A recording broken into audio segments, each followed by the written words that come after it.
अस्सलामु अलैकुम वरहमतुल्लाहि वबरकातुहू। आप देख रहे हैं बेदारी न्यूज़ और मैं हूं मोहम्मद फैसल मदनी। जलते घर को देखने वालों, फूस का छप्पर आपका है। आग के पीछे तेज हवा है, आगे मुकद्दर आपका है। उसके कत्ल पे मैं भी चुप था, मेरा नंबर अब आया। मेरे कत्ल पे आप भी चुप हैं, अगला नंबर आपका है। पाकिस्तान के बदलते हुए सियासी हालात को अगर पसे पुश्त रख के सोचा जाए कि लाल मस्जिद का मुहासरा क्यों कर किया गया है, गैस के कनेक्शन काट दिए गए हैं, खाना तक अंदर जाने में इंतहाई दिक्कत का सामना है, आलम इस्लाम सरापा एहतिजाज है और कुछ लोग लाइल्मी में तरह तरह के एतराजात, तरह तरह के सवालात उठा रहे हैं। ये बात तो तय है कि पाकिस्तान में आने वाली हर हुकूमत इलेक्शन से कबल लोगों को तरह तरह के सब्ज बाग दिखाते हैं और तरह तरह के सब्ज बाग दिखाने के बाद वो हर बात से यू टर्न ले लेते हैं। इसी तरह मौजूदा हुकूमत ने भी किया और अब तक वो उसी रविश पे कायम है। मेरा सवाल इतना सा है कि लाल मस्जिद की मौजूदा सूरत हाल का जिम्मेदार इस वक्त कौन है? जब पहले लाल मस्जिद का सानहा हुआ और उस वक्त लाल मस्जिद को मुतबादिल के तौर पे 20 कनाल जमीन अलाट की गई। मौजूदा हुकूमत में उस 20 कनाल की जमीन जो अलाट की गई थी उसको मनसूख कर दिया गया। बारहा इंतजामिया लाल मस्जिद और जामिया हफ्सा लिल बनात की तरफ से पूछने पर कोई जवाब नहीं मिला।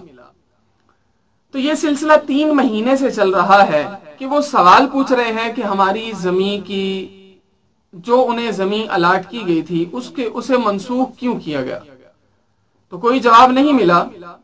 फिर उसके बाद रमजानुल मुबारक आया तो काम ठंडा हो गया। अब जो 4 दिन से मुहासरा वहां पे जारी है तो काम ये दिन ब दिन जोर पकड़ता चला जा रहा है। लेकिन हैरान कुन बात है कि हुकूमती लोग, हुकूमती इदारे बिल्कुल खामोश हैं, जैसे कुछ हुआ ही नहीं है। और कुछ उनकी प्लानिंग क्या है इसके बारे में कुछ नहीं कहा जा सकता। वो चाहते क्या हैं किसी को कुछ मालूम नहीं है। और ऐसे हालात वहां पे क्यों बनाए जा रहे हैं इसके बारे में भी किसी किस्म का कोई बयान नहीं आया। अपोजिशन हो, सियासी पार्टियां हों या कोई जमातें हों, सब ने अपने आप को खामोश कर रखा है। इनफिरादी तौर पर बहुत सारे लोग आवाज उठा रहे हैं। इन हालात को भी सामने रखा जाए तो फिर सोचा जाए कि असल कसूरवार कौन है, वो क्या चाहते हैं और इसके पीछे इनके क्या मकासद हैं। आइए, जब पहली बार लाल मस्जिद का सानहा हुआ तो उस वक्त इमरान खान साहिब का क्या मौकफ था, आप भी समाअत कीजिए और फिर फैसला कीजिए कि मौजूदा दौर में 4 दिन से खामोशी, गैस कनेक्शन का काट दिया जाना और इसके ऊपर बिल्कुल खामोश हो जाना और इंतजार करना कि ये लोग क्या करते हैं, क्या ये वही मौकफ तो नहीं है जो इमरान खान साहब ने पहली बार जब सानहा लाल मस्जिद हुआ था तो परवेज मुशर्रफ को मशवरा दिया था कि बरतानिया की जमहूरियत में ऐसा नहीं होता, बरतानिया की जमहूरियत में ऐसे लोगों का बाइकाट कर दिया जाता है, गैस कनेक्शन काट दिए जाते हैं, पानी कनेक्शन काट दिए जाते हैं।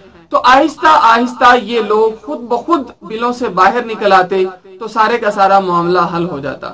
तो सवाल ये है कि अब मौजूदा दौर में क्या होने वाला है, हमें इसके बारे में कुछ पता नहीं है। तो आइए आप एक दफा इमरान खान साहब का ये जो उनकी गुफ्तगू है ये समाअत कर लीजिए।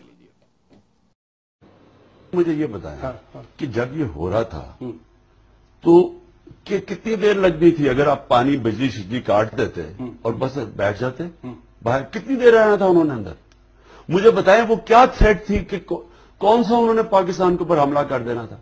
भाई, जिधर औरतें और बच्चे हों, किसी दुनिया के माशरे के अंदर आप इस तरह की फायर पावर इस्तेमाल करके सारा कुछ खत्म कर देंगे? मैं कहता हूं जो लिबरल, जो अपने आप को यहां लिबरल जो इसकी सपोर्ट कर रहे थे इस एक्शन की, जो मैं बरतानिया में लिबरल जानता हूं, आप जानवरों को भी ऐसे मारते तो उन्होंने शोर मचा देना था। ये तो इंतहा है। इसके 100 तरीके थे। لیکن یہ طریقہ نہیں تھا جو انہوں نے استعمال کیا. لیکن اگر آپ نے 6 مہینے انتظار کی تو اور 6 مہینے انتظار کر رہے تھے. کس کو تھریٹ تھی؟ صرف ان کو سراؤنڈ ہی کر لیتے نا. اب وہاں کتنی بندوقیں تھی، کیا تھی، وہ تو ہمیں انکوائری میں پتا چلنا تھا نا. میرا اپنا یہ خیال ہے کہ انہوں نے یہ ڈرامہ جان کے کیا باہر دکھانے کے لیے. تو سارے ڈرامے ہو رہے ہیں کہ جناب ہم آپ کے وفادار نوکر ہیں. دیکھیں میں یہ کہتا ہوں کہ اس کا طریقہ غلط تھا. یہ جو اٹیک کرنا تھا یہ طریقہ ہی غلط تھا. یعنی کہ دیکھ اگر تو وہاں ملیٹنٹس ہوتے چلیں آپ اٹیک کر دیں. جدھر عورتیں اور بچے ہوں، میرا خیال میں کہ لال مسجد ہماری تاریخ میں ایک سیاہ دن گنا جائے گا کہ آپ نے اپنے لوگوں کے اوپر اتنا جو کیا. چھوڑ دیں جو آپ نے قتل عام کی، جو دنیا کے اندر آپ نے اپنا امیج، میں اس وقت لندن میں تھا، جولائی میں ہو رہا تھا، یہ کانفرنس پہ گیا ہوا تھا، جو وہاں کے ٹیلی ویژن کور کر رہے ہیں جس طرح اسلام آباد میں اٹیک ہو گیا. انہوں نے ایسے پرٹینڈ کیا کہ القاعدہ کوئی پہنچ گئی، ملیٹنٹ. دیکھیں فنڈامنٹلسٹ اور ملیٹنٹ ایکسٹریمزم میں بڑا فرق ہے. ملیٹنٹ ایکسٹریمزم جو ہوتی ہے وہ ایک مختلف چیز ہے، وہ خطرناک ہے.